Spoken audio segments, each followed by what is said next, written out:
Good morning ulit. Ayan na. Nagkakot na tayo.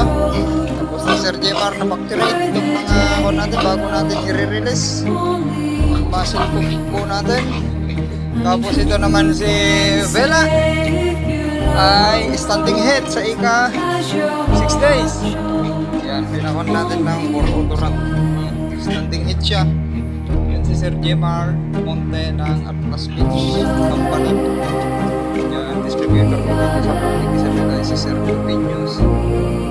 Regional Supply. Ganyan yung sign. At si Sir Joseph Pasyon.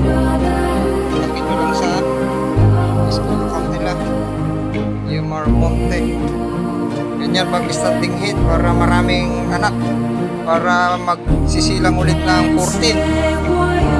Healthy piglets. Target natin baka 16 kasi yung mother nito eh. Baka magiging 16.